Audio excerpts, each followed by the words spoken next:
Hello friends, it's Kristie Marcotte. I've been enjoying Altenew's Craft a Flower die set so much, I decided to sign up for their monthly subscription. They have several different monthly subscriptions, but I only signed up for the Craft a Flower, which is their layering dies. So every month I'll receive a new flower die set. I just recently received my first subscription, and it includes the Buttercup, which is so pretty. It comes with this inspiration guide, so there's a few flower ideas. There's also some inspiration for one of their mini stamp sets, but I didn't receive that.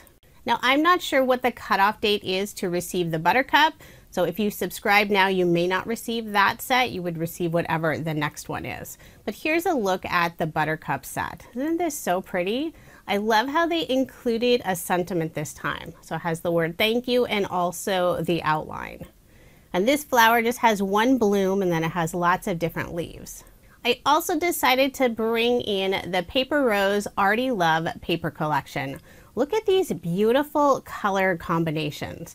I like how on each sheet there's a variety of the same color, so you have that gradient color. So on this sheet you have that dark deep orange, and then it goes all the way to that light yellow. And I thought that would work perfectly for the flowers, since there's all the layering pieces to assemble your flower to make it look like it's dimensional. So I started with the orange, there's a little bit of pink on there, and then the yellow. I have all of the dies for the flower laid out, taped them down using some mint tape that's low tack. Ran that through my die cut machine, and here are all the pieces. Already you can tell how beautiful this is going to look. Now I'll show the assembly of one of the flowers. I will have 3 blooms on my first card. So these are so easy to layer together. I know they look very intricate, but you can usually find one of the edges that lines up with the next piece. You can also look at the information sheet you receive, and it shows how to line everything up. So it's really easy to use. Using liquid adhesive, this is Barely Art liquid glue, and then my reverse tweezers to help pick up all of these pieces. I'm already on the final petal for the flower, and then I do have the little inside piece of the flower, and I use some more of that pattern paper just in green. So I'll adhere that to the center, and there is the finished Buttercup. Isn't that fun? And I did make 2 more, and even using that same pattern paper, they all have a different look. For the background of the card, I'm using some solid yellow cardstock and 2 Distress Oxide inks. This is the Spiced Marmalade and Fossilized Amber. I'm mixing the 2 together, just spritzed it with some water. And then I have a paintbrush, and I'm just going to tap it lightly to add a little splatter effect to the background, just for a little extra detail. Once that is finished and completely dry, I'll run it through my die cut machine to add a little more detail. I'm using Waffle Flowers Wavy Texture background die. So it just leaves this stitch detail along the back. So fun. I'll also add this stitched rectangle frame. I use some glossy mirror black cardstock for that. So add some extra shine. Put some liquid adhesive on the back and adhere it to the card. I will have that yellow border still on the outside. Then I'll bring in the 3 flowers, try to figure out placement on my card. I also assembled a couple of the flower buds and then quite a few of the leaves. I used that same Paper Rose pattern paper pack for all of the flower and leaves. Now for many of the pieces, I will be cutting them down just to get placement right. So I'm going to start with this bottom stem. And that flower will be tilted off toward the right. And I did speed up this portion quite a bit. It's just me trying to figure out placement on all the stems and the leaves. Once I'm happy with the placement of the leaves and stems underneath one of the flowers, I will adhere it down. So I'll start with that top flower. I'll also put my acrylic block on top for some added weight to make sure it'll adhere to the card. Add one of the little buds toward the top, one toward the bottom. Add just a few more leaves underneath a couple of the flowers and adhere the final blooms. I do end up with some extra leaves that are cut out, but I'll just set those aside for a future project. So once everything is glued down, I can work on the sentiment. I'll be using You're Amazing, and these are some cut aparts from Paper Rose's Word Dies 1.0.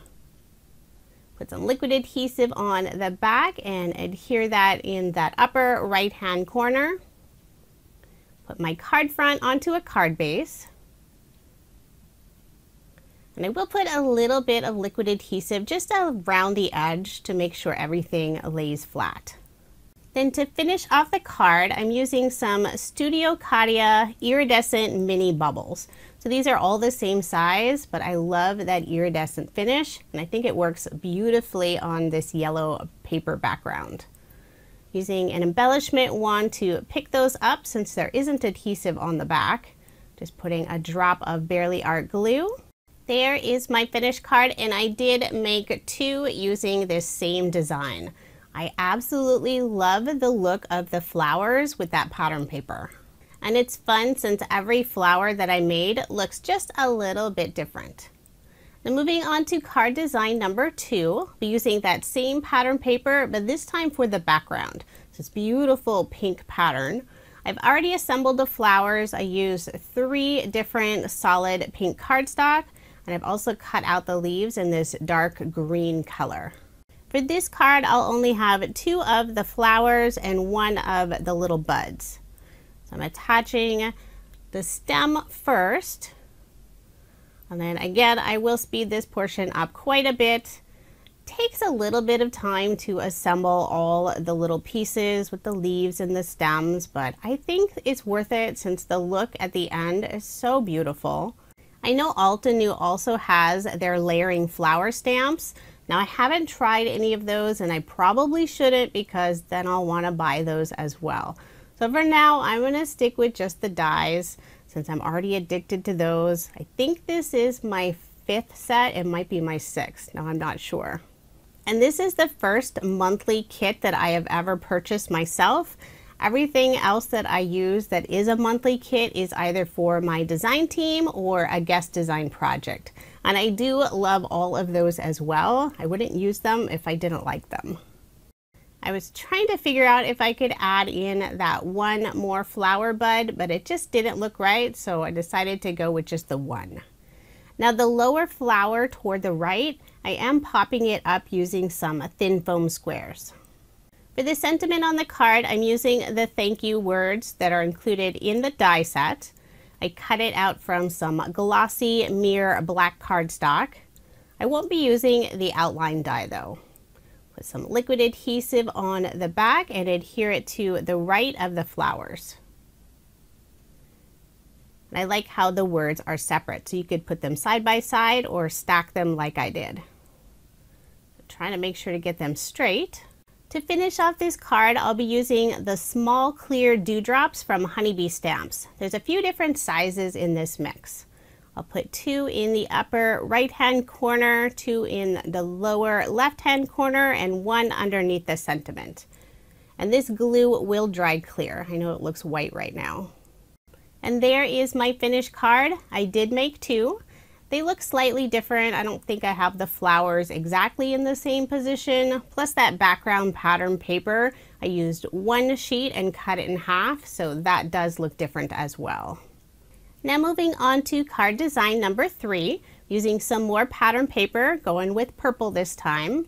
Now for the flower, I'm using all specialty cardstock. I thought this would be really fun.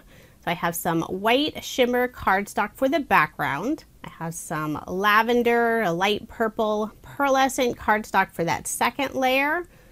And then this top layer is some purple mirror cardstock. So it's so pretty. So I am pressing a little bit longer to hold all these pieces in place since they all have that specialty finish. Just takes the glue a few seconds longer to adhere. Now for that center of the flower, I'm using some purple glitter cardstock. So super shiny and sparkly flower. It's so pretty. I'll only have 1 flower for this card and 1 of the flower buds. I decided to add a couple of Love from Lizi peel-offs to the bottom of this panel. I'm using the purple holographic. This is the pinstripe style, and I'm using the thinnest width. So I just have it, 2 of them at the very bottom of the panel. I do have the ends just a little bit longer, and I'll just wrap them around the back just to make sure they won't come off later. Then I'll layer that panel on some dark purplish blue cardstock. It looks beautiful with that pattern paper. Put my card front onto a card base before I start adding my flowers and all the leaves. Now for the leaves, I use some more of that white shimmer cardstock. Sometimes it's fun to use non-traditional colors, so why not have some white leaves? So before I adhere the flower, I'll get all of those leaves in place. I just hold the flower up so I could figure out placement and then add some liquid adhesive and adhere those in place. I did get inspiration for the placement of the leaves and flowers for this card from one of Altenew's design team members, Lori Willison. They have lots of great samples on their website. So if you do purchase any of their products, definitely check out their website for inspiration. For the sentiment on the card, I'll be using another paper rose cut apart. This is from their black and white sentiment sheets. Have the best day. I did add another strip of cardstock underneath just for a tiny bit of extra dimension. Then to finish off the card, I'll use some more of the Honeybee Stamps Dewdrops. I'll add 2 above the sentiment on the left and then 3 more toward the right around the flower. I try to always use bling in odd numbers since it's supposed to look more pleasing to the eye. And there is my finished card. I did make 2 with that same design. Again, just that slightly different background from the other side of the pattern paper. It's hard to tell in the photos and even the video, but that flower is so shiny. Now here's a quick recap of the 6 cards I made using Altenew's Craft a Flower Buttercup die set. I will have links provided in the description box if you are interested in any of the products I used or if you want to sign up for their subscription. I can't wait to see what flower is in next month's subscription kit. Thank you so much for watching, and I hope you have a wonderful day.